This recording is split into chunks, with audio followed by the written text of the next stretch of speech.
الحمدللہ رب العالمین، تمام تعریفیں اللہ تبارک و تعالیٰ کے لیے، اور ہزار درود و سلام اللہ کے حبیب محمد مصطفیٰ صلی اللہ تعالیٰ علیہ وآلہ وسلم پر۔ سیدنا امام مسلم بن عقیل کی شہادت کے بعد بدبخت ابن زیاد نے اعلان کر دیا کہ امام مسلم بن عقیل کے بچوں کو، جو کہ کوفہ میں کہیں چھپا دیے گئے ہیں، جو کوئی انہیں تلاش کر کے میرے پاس لے آئے گا اسے بہت سارا انعام و اکرام دیا جائے گا۔ تو لوگ امام مسلم بن عقیل کے بچوں کو تلاش کرنے تاکہ انعام و اکرام حاصل کریں نکل پڑے۔ امام مسلم بن عقیل کے دونوں بچے محمد اور ابراہیم قاضی شرح کے گھر۔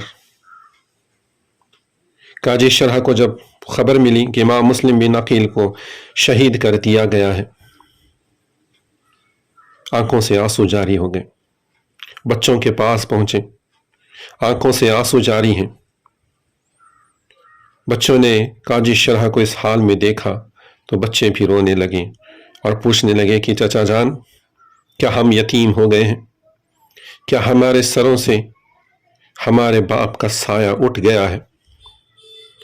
قاضی شرح کچھ بول نہ سکا اور دونوں بچوں کے سر پر ہاتھ پھیرنے لگا۔ بچے سمجھ گئے، بچے رونے لگے تو قاضی شرح کہنے لگا کہ بچوں، یہ رونے کا اور آہ و بکا کرنے کا وقت نہیں ہے۔ یزید کے سپاہی تمہاری تلاش میں ہیں، لوگ بھی تمہاری تلاش میں ہیں۔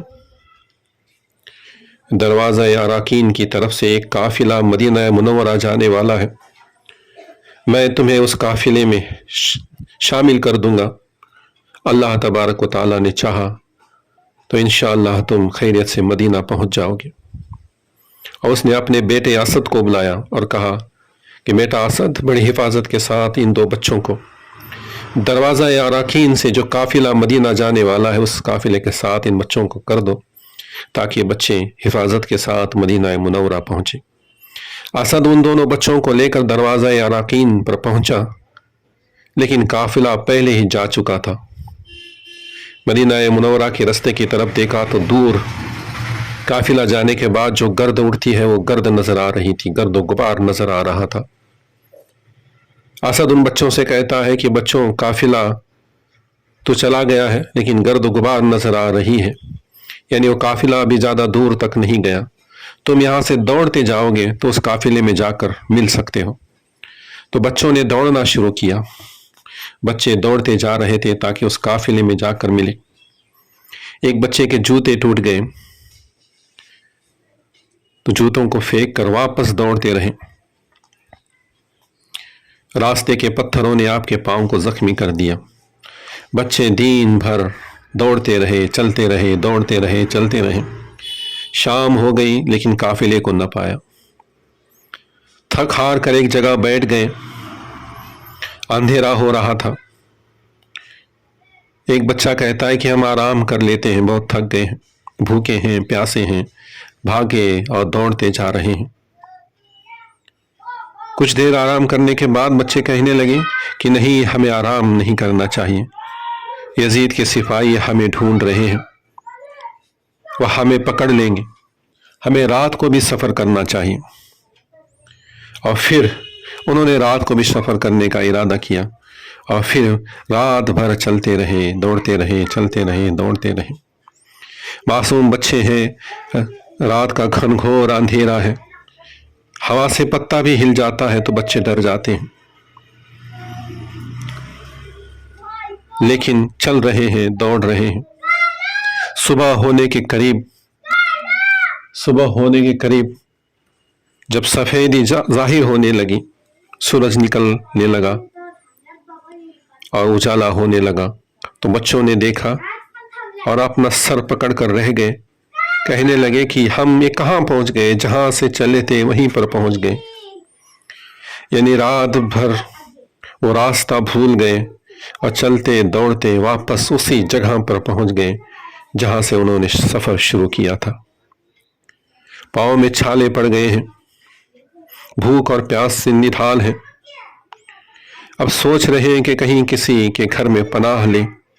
اتنے میں ایک بدبخت سپاہی نے ان بچوں کو پکڑ لیا اور ابن زیاد کے دربار میں پیش کر دیا۔ ابن زیاد اتنا بدبخت، اتنا ظالم کہ اس سے معصوم بچوں پر ذرا بھی ترس نہ آیا۔ کہا کہ ان بچوں کو قید خانے میں ڈال دیا جائے اور انہیں کھانا پانی تک نہ دو۔ ظالم نے معصوم بچوں کو قید میں ڈالنے کا حکم دیا اور تاکید دی کہ اسے انہیں کھانا اور پانی بالکل نہ دیں۔ بچوں کو بھوکا اور پیاسا قید میں ڈالا گیا۔ اس قید خانے کا داروغہ، جس کا نام مشکورہ تھا، رحم دل تھا اور اہل بیت سے محبت کرنے والا تھا، تو اس نے رات کو جب اسے وقت ملا، سب کی نظروں سے بچا کر ان بچوں کے لیے کھانا پانی لے آیا۔ بچوں کو کھلا پلا کر انہیں جیل خانے سے باہر قدسیہ کے راستے کی طرف لے آیا اور اپنی انگوٹھی نکال کر ان بچوں کے ہاتھ میں دی اور کہا کہ تم یہاں سے قدسیہ چلے جانا، وہاں پر میرا بھائی کوتوال ہے، اسے انگوٹھی دکھانا، وہ پہچان جائے گا اور تم اپنی ساری فریاد اسے سنانا اور میرا پیغام اسے سنانا، وہ تمہیں حفاظت کے ساتھ مدینہ منورہ پہنچا دے گا۔ اب تمہیں چھوڑنے کی وجہ سے زیاد جو مجھے سزا دے گا میں اسے برداشت کر لوں گا۔ اور اس نے ان بچوں کو قدسیہ کے راستے پر ڈال دیا۔ بچے اس راستے پر چلتے رہے، رات کے اندھیرے میں کبھی دوڑتے ہیں، کبھی چلتے ہیں۔ کہا جاتا ہے کہ ناخنوں سے تقدیر کی گانٹھ کبھی نہیں کھلتی۔ تقدیر کی جو گانٹھ ہوتی ہے، جو گرہ ہوتی ہے، وہ ناخنوں سے نہیں کھولی جاتی۔ اس جیل کے داروغہ مشکورہ نے ایک چھوٹی سی کوشش کی تھی کہ اہل بیت کے بچوں کی مدد کریں اور انہیں قدسیہ کے راستے پر ڈال دیا تھا، لیکن بچے رات بھر چلتے رہے۔ قدرت کو کچھ اور ہی منظور تھا۔ جب صبح ہوئی تو بچوں نے دیکھا اور پھر سر پکڑ کر رہ گئے، کہنے لگے کہ ہم کہاں آ گئے، جہاں سے چلے تھے وہیں پر۔ ہم رات بھر چلتے ہیں لیکن پہنچتے وہیں ہیں۔ بھوکے ہیں، پیاسے ہیں، پیاس کی شدت، تالاب کے قریب تھے تو تالاب پر پانی پینے کے لیے گئے تو وہاں پر ایک عورت پانی بھرنے کے لیے آئی تھی۔ اس عورت نے ان بچوں کو دیکھ لیا اور پوچھا کہ تم کون ہو؟ تو اس غربت اور خوف کے عالم میں بھی انہوں نے جھوٹ نہ کہا۔ بچوں نے بتا دیا کہ ہم امام مسلم بن عقیل کے بچے ہیں اور لوگ ہمارے خون کے پیاسے ہیں، ہم نے کسی کا کچھ برا نہیں کیا، ہم تم سے گزارش کرتے ہیں کہ تم ہمیں نہ مارنا۔ بچوں کی اس التجا کو دیکھ کر، بچوں کی حالات کو دیکھ کر اس عورت کی آنکھوں میں آنسو آ جاتے ہیں۔ وہ عورت کہتی ہے کہ گھبراؤ مت، میں جس کی کنیز ہوں، جس کی غلام ہوں، وہ عورت اہل بیت سے محبت کرنے والی ہے، میں تمہیں اس عورت کے گھر لے جاتی ہوں، وہ تمہاری خدمت کرے گی۔ وہ دونوں بچوں کو لے کر وہ عورت اپنے مالکہ کے پاس پہنچتی ہے اور مالکہ سے کہتی ہے کہ جنت کے پھول لائی ہوں، امام مسلم بن عقیل کے مظلوم بچے ہیں، ان کے باپ کو شہید کر دیا گیا ہے اور لوگ ان کے خون کے پیاسے ہو گئے ہیں۔ تو اس کی مالکین کہتی ہے، ان بچوں کو اپنے نزدیک لیتی ہے، پیار کرتی ہے، کھانا کھلاتی ہے، پانی پلاتی ہے اور اپنے گھر کے پچھلے حصے میں ان بچوں کو سلا دیتی ہے۔ اپنی کنیز سے تاکید کرتی ہے کہ اس کا ذکر میرے شوہر کے سامنے نہ کرنا، میرا شوہر تو انعام و اکرام کا لالچی بن گیا ہے، دولت کے نشے میں اندھا بن گیا ہے اور وہ انہی بچوں کی تلاش میں در در پھر رہا ہے، اسے پتہ چلے گا تو ان بچوں کو لے کر ابن زیاد کے پاس پہنچ جائے گا۔ یہ باتیں ہو ہی رہی تھی کہ اس عورت کا شوہر، جس کا نام حارث تھا، دولت کا حارث، لالچی، آیا اور گھوڑے سے اتر کر کہنے لگا کہ لاؤ جلدی سے مجھے کھانا دو تاکہ میں پھر ان بچوں کی تلاش میں نکل پڑوں۔ اتنا انعام و اکرام ملے گا کہ تم اس دولت کو سنبھال نہ سکو گی۔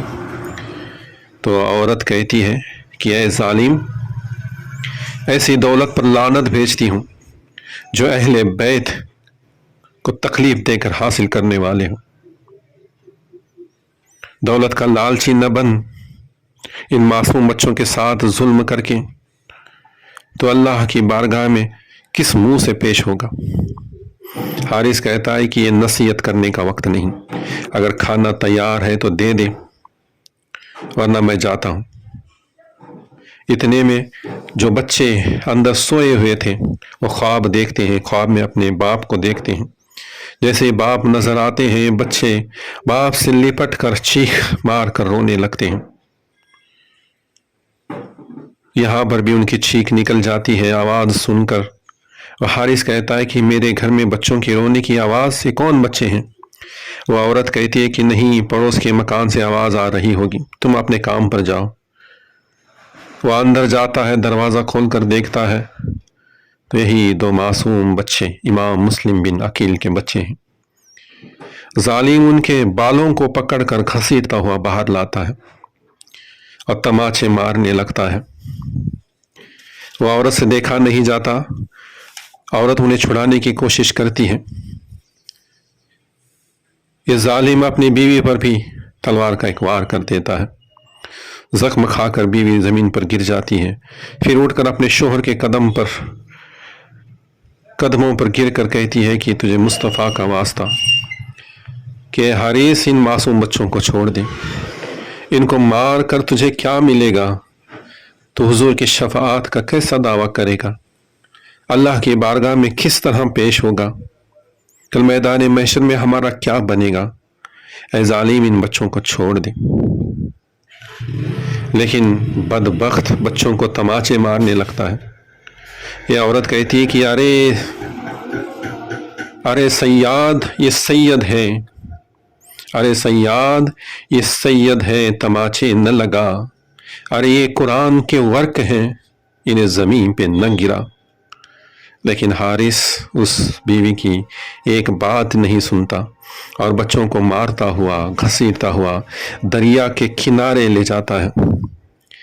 بچے کہتے ہیں کہ تجھے اگر انعام و اکرام کی لالچ ہے تو ہمیں غلام بنا کر بیچ دے، تجھے پیسہ ملے گا، نہیں تو ابن زیاد کے دربار میں پیش کر دے، وہ تجھے انعام و اکرام دے گا، ہمیں مارتا کیوں ہے؟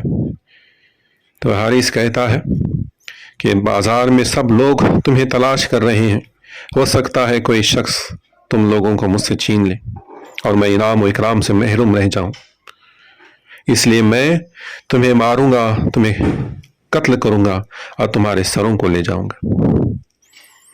چھوٹا بیٹا آگے بڑھتا ہے اور کہتا ہے کہ پہلے مجھے قتل کرو۔ بڑا بیٹا کہتا ہے کہ نہیں، پہلے مجھے قتل کر، کیونکہ میں اپنے چھوٹے بھائی کی تڑپتی ہوئی لاش نہیں دیکھ سکتا۔